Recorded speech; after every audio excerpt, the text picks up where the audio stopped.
Silicon city ಬೆಂಗಳೂರಿನಲ್ಲಿ ದುರ್ಬೀನನ್ನು ಹಿಡಿದು ಹುಡುಕಿದ್ರು ಕೂಡ ಈ ರಸ್ತೆಯಲ್ಲಿ ಗುಂಡಿಗಳಿಲ್ಲದೆ ಇರುವಂತಹ ರಸ್ತೆಗಳು ಸಿಗದೆ ಡೌಟ್ ಆಗಿಬಿಟ್ಟಿದೆ. ಅಂಥದ್ರಲ್ಲಿ ಈ ರಸ್ತೆಗಳ ವಿಚಾರದಲ್ಲಿ ಬಿಬಿಎಂಪಿ ಒಂದು ಲೆಕ್ಕವನ್ನು ಕೊಡ್ತಾ ಇದೆ. ಈ ಲೆಕ್ಕವನ್ನು ನೋಡ್ಬಿಟ್ರೆ ಎಂಥವ್ರಿಗೂ ಕೂಡ ಶಾಕ್ ಆಗುತ್ತೆ. ಯಾಕೆ ಅಂದ್ರ ಇಲ್ಲಿದೆ ನೋಡಿ ಡೀಟೇಲ್ಸ್. 8 ವಲಯದಲ್ಲಿ ಬರೀ 4324 ಗುಂಡಿ. ಬಿಬಿಎಂಪಿ ಗುಂಡಿ ಲೆಕ್ಕದ ಕಳ್ಳಾಟ. ಹೌದು, ಇಡೀ ಬೆಂಗಳೂರನ್ನ ಗುಂಡಿ ಮುಕ್ತ ಮಾಡ್ತೀವಿ ಅಂತ ಅಧಿಕಾರಕ್ಕೆ ಬಂದವರು ಅಧಿಕಾರ ಮುಗಿದ್ರು, ಸರ್ಕಾರಗಳು ಬದಲಾದ್ರು, ಆಯುಕ್ತರು ಚೇಂಜ್ ಆದ್ರು. ಗುಂಡಿ ಮುಕ್ತ ಬೆಂಗಳೂರು ಬರೀ ಮಾತಿನಲ್ಲೇ ಉಳಿದಿದೆ. ಯಾವ ರೋಡ್ಗೆ ಹೋದ್ರೂ ಗುಂಡಿಗಳದ್ದೇ ಕಾರುಬಾರು. ಗುಂಡಿ ಇಲ್ಲದೆ ಇರೋ ರಸ್ತೆ ಇರೋದು ತೀರಾ ಕಡಿಮೆ. ಆದ್ರೆ ಬಿಬಿಎಂಪಿ ಜುಲೈ ಅಂತ್ಯದೊಳಗೆ ಸಿಲಿಕಾನ್ ಸಿಟಿಯ ಗುಂಡಿಗಳ ಲೆಕ್ಕ ನೀಡಿದ್ದು ಅದು ಎಷ್ಟು ಅನ್ನೋದು ನೋಡಿದ್ರೆ ಅರೆ ಇಷ್ಟೇ ಗುಂಡಿಗಳ ಇರೋದು ಅನ್ನೋ ಅನುಮಾನ ಬಾರದೇ ಇರದು. ಬೃಹತ್ ಬೆಂಗಳೂರು ಮಹಾನಗರ ಪಾಲಿಕೆಯ ವ್ಯಾಪ್ತಿಯಲ್ಲಿ ಅದು 8 ವಲಯದಲ್ಲಿ ಎಷ್ಟು ಗುಂಡಿಗಳು ಬಾಕಿ ಇದೆ, ಎಷ್ಟು ಗುಂಡಿಗಳನ್ನ ಮುಚ್ಚಿದ್ದಾರೆ ಅನ್ನುವಂತಹ ಒಂದು ವರದಿಯನ್ನು ಬಿಬಿಎಂಪಿ ಬಿಡುಗಡೆ ಮಾಡಿದೆ. ಈ ವರದಿ ನೋಡಿದ ತಕ್ಷಣ ಪ್ರತಿಯೊಬ್ಬರಿಗೂ ಶಾಕ್ ಆಗುತ್ತೆ. ಯಾಕಂದರೆ ಬೆಂಗಳೂರಲ್ಲಿ ಉಳ್ಕೊಂಡಿರೋದು ಕೇವಲ ಬೆರಳೆಣಿಕೆಯಷ್ಟು ಗುಂಡಿಗಳು ಮಾತ್ರ ಒಂದು ಲೆಕ್ಕ ಕೊಡ್ತಿದ್ದಾರೆ. ಆ ಗುಂಡಿಗಳ ಸಂಖ್ಯೆ ಎಷ್ಟು, ಯಾವ್ಯಾವ ವಲಯದಲ್ಲಿ ಎಷ್ಟು ಗುಂಡಿಗಳನ್ನ ಮುಚ್ಚಿದ್ದಾರೆ, ಕಂಪ್ಲೀಟ್ ಡೀಟೇಲ್ಸ್ ಕೊಡ್ತೀವಿ ನೋಡಿ. ಹೌದು, ಜುಲೈ ಅಂತ್ಯದ ಬಿಬಿಎಂಪಿ ಸಭೆಯಲ್ಲಿ ಗುಂಡಿಗಳ ಲೆಕ್ಕದ ಬಗ್ಗೆ ಚರ್ಚೆ ಆಗಿದ್ದು, ಇಡೀ ಬೆಂಗಳೂರಿನ 8 ವಲಯದಲ್ಲಿ ಬಿಬಿಎಂಪಿ ಗುರುತಿಸಿರೋ ಗುಂಡಿಗಳ ಸಂಖ್ಯೆ ಬರೋಬ್ಬರಿ 12,721. ಇದರಲ್ಲಿ ಯಲಹಂಕದಲ್ಲಿ 2,830, ಮಹದೇವಪುರ 2,388 ಗುಂಡಿಗಳಿದ್ದು ಅಧಿಕ ಗುಂಡಿಗಳಿರೋ ವಲಯವಾಗಿದ್ದು, ಇಲ್ಲಿ ಯಲಹಂಕದಲ್ಲಿ 1,328, ಮಹದೇವಪುರದಲ್ಲಿ 1,045 ಗುಂಡಿಗಳನ್ನು ಮುಚ್ಚಿರೋದಾಗಿ ಬಿಬಿಎಂಪಿ ಹೇಳಿಕೊಂಡಿದೆ.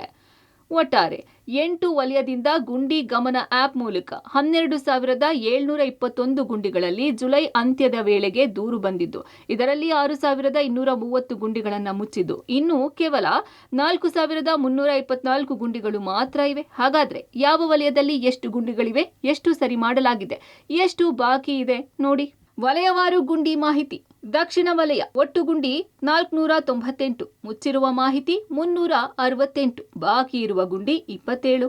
ಪಶ್ಚಿಮ 989, ಮುಚ್ಚಿರುವಂತ ಮಾಹಿತಿ 250, ಬಾಕಿ ಇರುವ ಗುಂಡಿ 416. ಪೂರ್ವ ವಲಯದಲ್ಲಿ ಒಟ್ಟು ಗುಂಡಿಗಳು 1,440 ಇದ್ರೆ ಮುಚ್ಚಿರುವಂತಹ ಗುಂಡಿಯ ಮಾಹಿತಿ ಇರೋದು 804, ಬಾಕಿ ಇರುವ ಗುಂಡಿ 636. ಯಲಹಂಕ ವಲಯದಲ್ಲಿ 2,830 ಒಟ್ಟು ಗುಂಡಿಗಳು ಇದ್ರೆ 1,328 ಮುಚ್ಚಿರುವಂತಹ ಮಾಹಿತಿ ಇದೆ. ಇನ್ನ 1,132 ಬಾಕಿ ಇರುವಂತಹ ಗುಂಡಿಗಳು. ಬೊಮ್ಮನಹಳ್ಳಿಯಲ್ಲಿ ಒಟ್ಟು ಗುಂಡಿ 1,462 ಇದ್ರೆ ಮುಚ್ಚಿರೋದು 392, ಬಾಕಿ ಇರುವ ಗುಂಡಿ 436. ಮಹದೇವಪುರದಲ್ಲಿ 2,388 ಗುಂಡಿಗಳು ಇದ್ರೆ ಆ ಪೈಕಿ 1,045 ಗುಂಡಿಗಳನ್ನ ಮುಚ್ಚಿದ್ರೆ 606 ಗುಂಡಿಗಳು ಬಾಕಿ ಇವೆಯಂತೆ.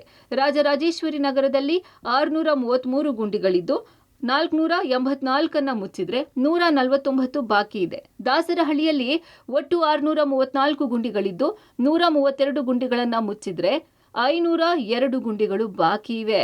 ಇನ್ನು ರಸ್ತೆ ಅಭಿವೃದ್ಧಿ ಮಾಡ್ತಿರುವಂತಹ ಜಾಗದಲ್ಲಿ 1,847 ಗುಂಡಿಗಳು ಇದ್ದು ಆ ಪೈಕಿ 1,427 ಗುಂಡಿಗಳನ್ನು ಮುಚ್ಚಲಾಗಿದೆ, 420 ಮಾತ್ರ ಬಾಕಿ ಇವೆಯಂತೆ. ಒಟ್ಟು 12,721 ಗುಂಡಿಗಳು ಇದ್ದು ಆ ಪೈಕಿ 6,230 ಗುಂಡಿಗಳನ್ನು ಮುಚ್ಚಿರುವಂತಹ ಮಾಹಿತಿ ಇದೆ. ಬಾಕಿ ಇರೋದು 4,324 ಅಷ್ಟೇ. ನೋಡಿದ್ರಲ್ಲ, ಇಷ್ಟೇ ಅಂತೆ ಬೆಂಗಳೂರಿನಲ್ಲಿರೋ ಗುಂಡಿಗಳು. ಮೊದಲೇ ಮಳೆ ನಿರಂತರವಾಗಿ ಸುರಿತಾ ಇದ್ದು ಯಾವ ರೋಡ್ ಯಾವ ಮಟ್ಟದಲ್ಲಿದೆ ಅನ್ನೋದು ಮಾತ್ರ ನಮ್ಮ ವಾಹನ ಸವಾರರಿಗೆ ಗೊತ್ತೇ ಇದೆ. ನೋಡಿದ್ರಲ್ಲ ವೀಕ್ಷಕರೇ, 8 ವಲಯಗಳಿಂದ 12,000ಕ್ಕೂ ಹೆಚ್ಚು ಗುಂಡಿಗಳಿತ್ತು. ಅದರಲ್ಲಿ 6,000 ಗುಂಡಿಗಳನ್ನ ಮುಚ್ಚಿದ್ದೀವಿ. ಇನ್ನು ಉಳಿಸಿರೋದು ಕೇವಲ 4,000 ಚಿಲ್ಲರೆ ಮಾತ್ರ ಅಂತ ಹೇಳ್ತಿದ್ದಾರೆ. ಬೆಂಗಳೂರಲ್ಲಿ ಕೇವಲ ಇಷ್ಟೇ ಗುಂಡಿಗಳಿರೋದಾ ಅಂತ ಈಗ ಅನುಮಾನ ಬಿಬಿಎಂಪಿ ಕೊಡ್ತಿರೋ ಲೆಕ್ಕದಲ್ಲಿ ಕಾಡದೇ ಇರೋದಿಲ್ಲ. ಕ್ಯಾಮ್ರಾ ಪರ್ಸನ್ ಸಚಿನ್ ಜೊತೆಗೆ ಮಾರುತಿ, ಪಬ್ಲಿಕ್ ಟಿವಿ, ಬೆಂಗಳೂರು.